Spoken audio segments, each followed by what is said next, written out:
Well, good morning. All right. So before I begin, I have been asked by the hotel to take care of a few important housekeeping items associated with our meeting room today.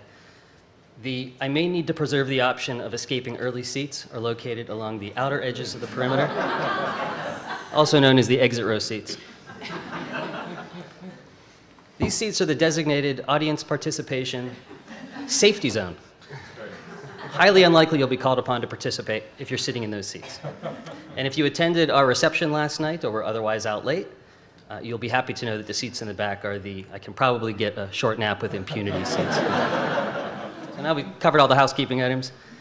So here we are at SSP, 3 days of looking ahead and preparing for the future. And we're going to start this presentation by taking a look back. 20 years, 1997. And if you bear with me, I will get to the point, or at least a point. So 20 years ago, some of you may have been well established in your careers. Some of you may have been starting out. Depressing thought for those of us over 40, if you are a new career professional, you were probably a child in 1997. So for their benefit, this was the #1 movie. Some people enjoyed it. Some people were rooting for the iceberg after the third hour or so. For my part, I think I aged 20 years during the film. It was the high watermark of contemplative lyrics in popular music. A time when we honored artists that had paid their dues and could stand the test of time. He was our president. She was an obscure intern in '97. I didn't get political. I could, no. In the world of science, we of course had the Mars Pathfinder and its rover exploring the red planet. And in biotechnology, we had cloned Dolly. So what about the journal publishing marketplace? Maybe some people in the room remember some of these names.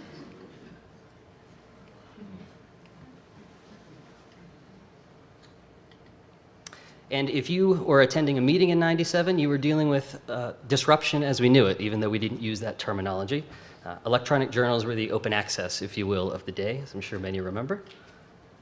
Now I have here from my personal archives the literature of the era, and it's fun to see what some of the observers were saying at the time. Some were very hopeful. Some were tracking the growth. So going from 2 to 14 to 36 online journals was characterized as astounding growth. And to be fair, in '97 it was. The Journal of Electronic Publishing had an entire issue entitled Electronic Journals, Why? Sponsored by Sheridan, evidently. No. At the time. Will a scientist curl up with a monitor at the lab stand while running an experiment? Will a scholar flip from one screen to another browsing for just the right case to defend a legal argument? Probably not. Some were prescient, though.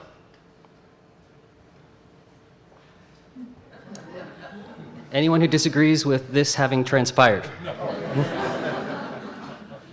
And of course, as Michael Clark himself said in The Scholarly Kitchen in 2014, declaring the end of print and predicting it had become a parlor game by that point.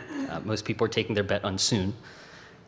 But what a lot of people don't realize is that the predictions of the end of print really preceded the 1990s by many years. This is from a postcard from 1900 prepared in France. Here's the full image. So this is how they imagined, I believe in preparation for the World's Exposition then in Paris, what the world would look like in 2000 from 1900.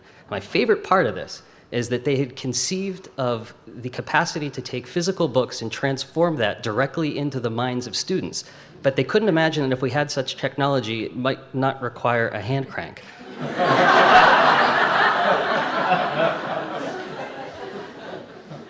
Now, of course, the predictions of the death of print started many industries at that time, some of them more known than others. Print desks and furniture market, real estate, home furnishings, and my personal favorite, the journal-mobile, perhaps as the companion to the bookmobile. So why are we talking about 1997 despite the fact that it's fun to do so?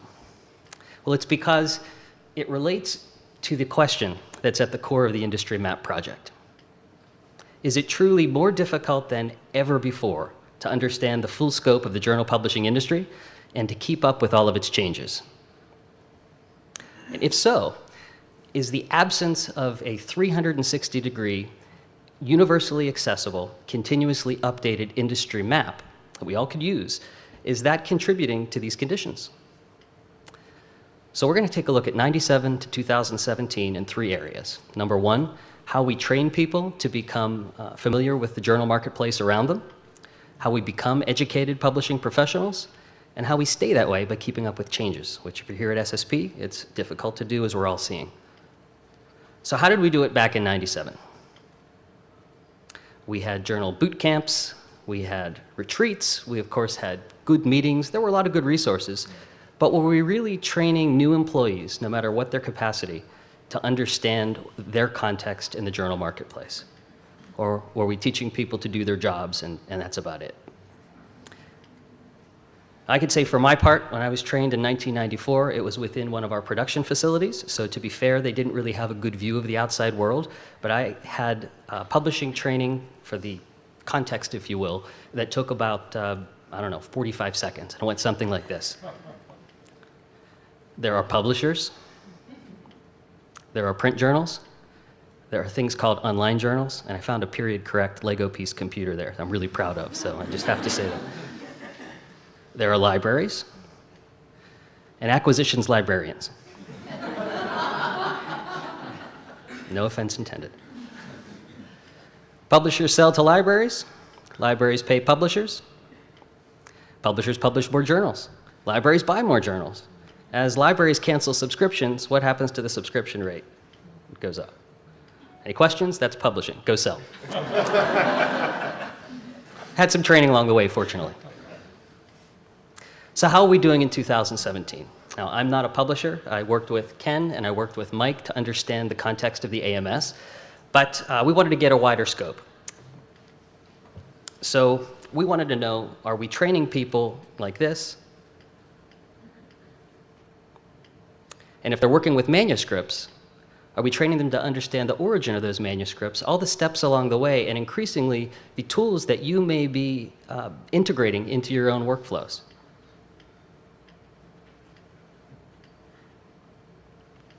So we're doing this, or are we doing this? So we had a survey, the obligatory survey. 4 questions, went to 45 people, I should say people that we mostly knew, and these were publishers, director of publications, and the like. We had 29 responses, 28 if you don't count the person who answered 2 of the 4 questions.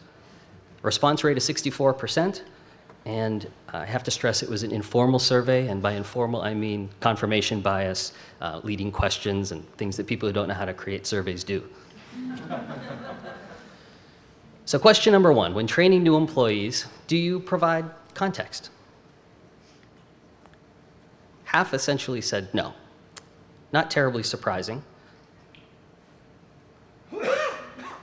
We had a few comments.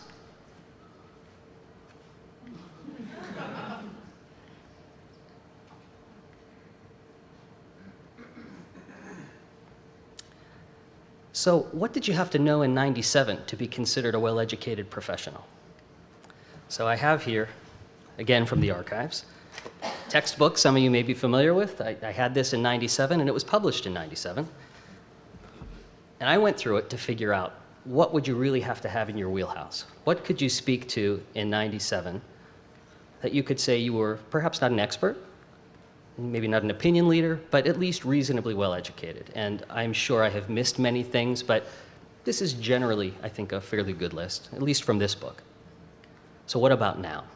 You still need to know all of these things, perhaps arguably not CD-ROM. But when was the last time you stopped to think, how much more do I have to conceive of, consider, understand, refer to, and understand the technology thereof, which in the past technology had been in 97 this separate category. And do you know what SGML is? Okay, you're good to go. We have to know all of these things now.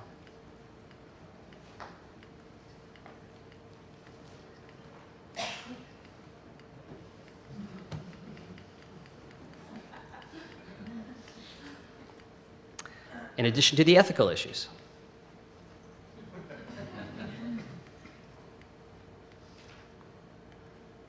So back to our survey. How do you stay informed of developments? Well, Michael Clark will be happy to know Scholarly Kitchen was number one with 44%, although it did relate to a few bits of feedback that we'll get to next. Vendors came in second, so we were pleased to hear that. And here's some of the comments. I thought this was insightful. Concerned with the level of internal navel-gazing. And we are a bit insular, perhaps. If 44% of the respondents refer to one source, maybe that's a reasonable point. There's a good idea here with a Twitter account. And people, in some cases, who just look outside of our realm. Probably a good idea. And like most people, we don't have time. So then the next survey question, and this was a bad one. This was the definition of a leading question to try to serve my own purposes. But I'm still going to share it with you. So in my travels, I speak with people all the time who effectively say, I work with an editor-in-chief, I work with someone on my publications committee or the board, and they're really smart, they understand the science, but they know nothing about publishing. And so not surprisingly, the answers to this question were, yes, yes, of course. Huh? Yes, of course.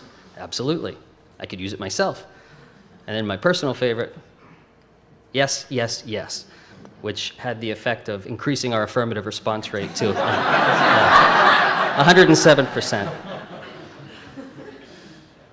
That's how not to do a survey question. But the follow-up was a little better. So how do you help them understand the realm of journal publishing? And I was thinking, what would they use? And this is where it's interesting. Half effectively gave some form of, I do it myself. And again, prompting the question, what resource do you use? So how did we keep up with changes back then? I think it's manifested in the exhibit hall. Insofar as you have a dynamic marketplace, you should have vendors that are changing along the way as well. So in this case, I can again refer to personal experience. I was one of those people standing in front of the booth back in the mid-90s and late 90s. I was talking with some other folks here about that today. And perhaps maybe some of you were trying to avoid eye contact at that time.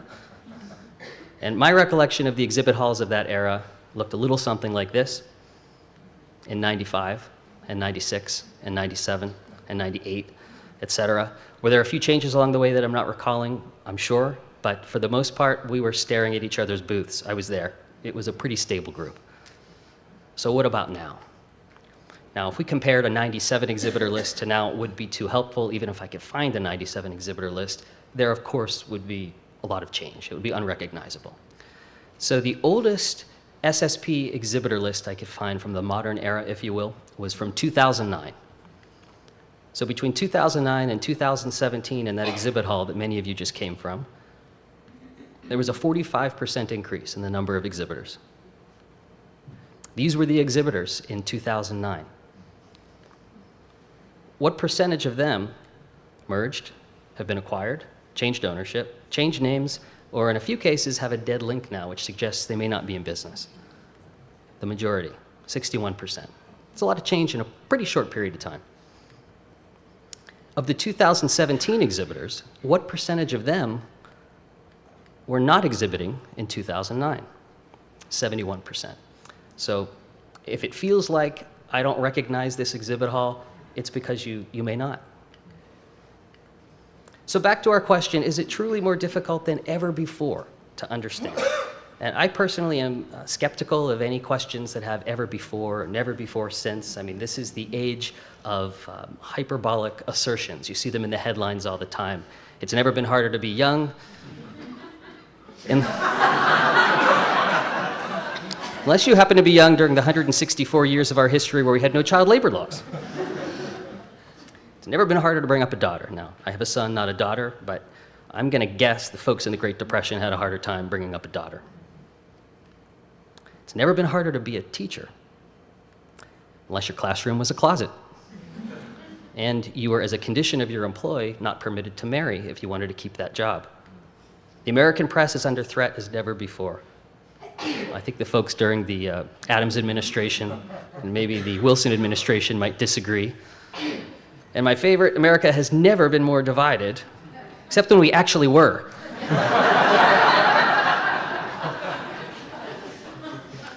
So I returned to the question, and after having reviewed it, and while I don't have, as everyone here knows, a scientific conclusion, I say yes. This is what I see in the market in my travels.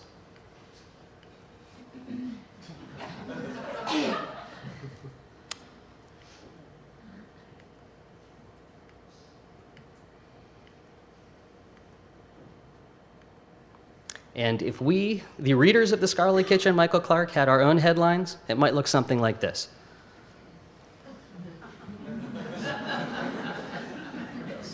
Or this.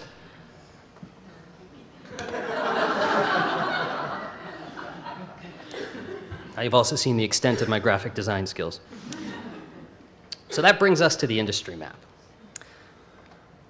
Also in the Scholarly Kitchen, we had 7 things every researcher should know about scholarly publishing. Number 1 was the ecosystem, which prompts the question, where would the researcher find this ecosystem?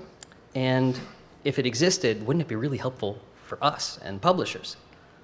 So I thought if we had some form of a means of looking at the context of everything in our market and a means of continuously updating as a directory of all these new players. You can go into the exhibit hall, you can look around, you can read the materials, and still not know what a company does, where it fits, and even if you talk to them sometimes, I'm seeing a lot of nodding heads.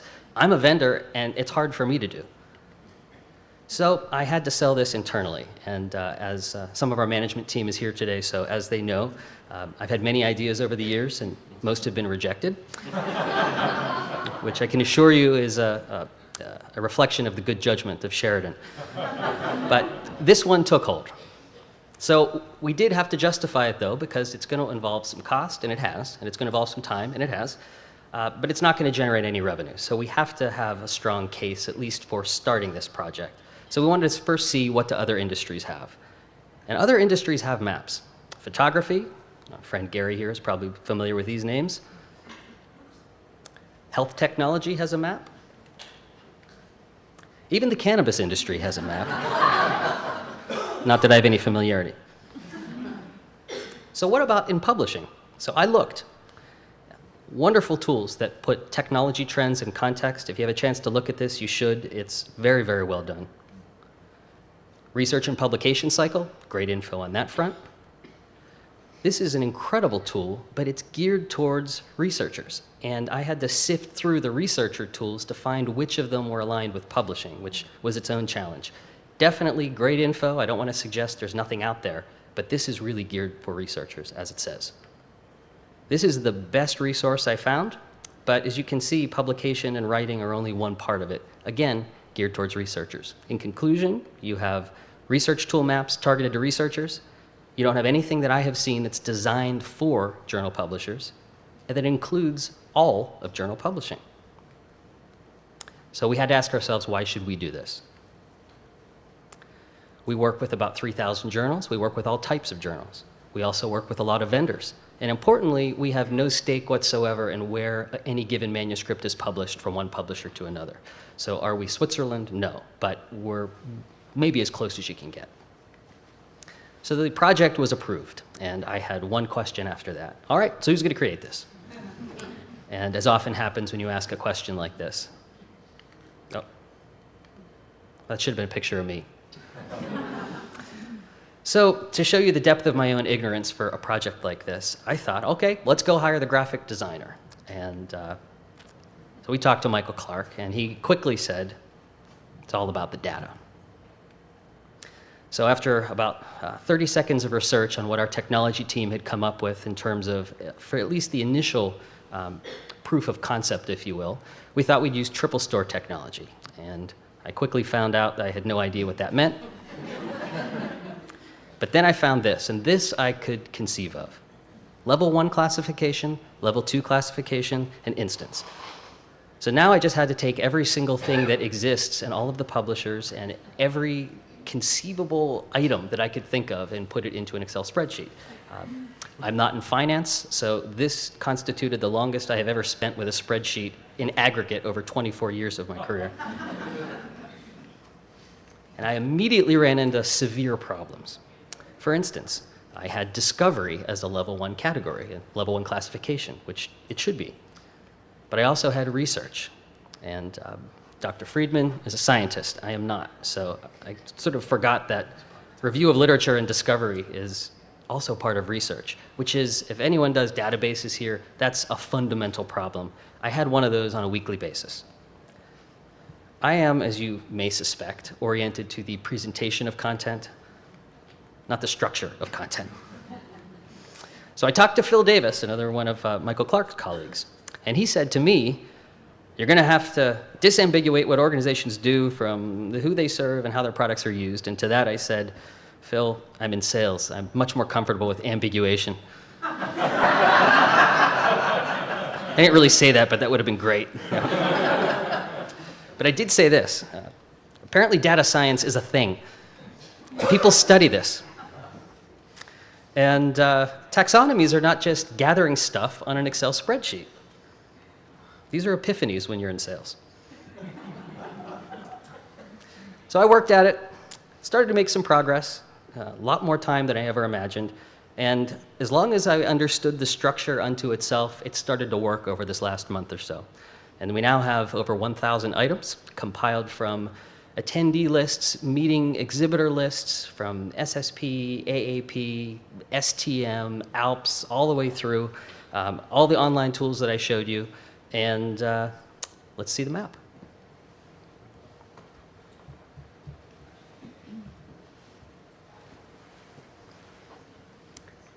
So this is the beta version of the map.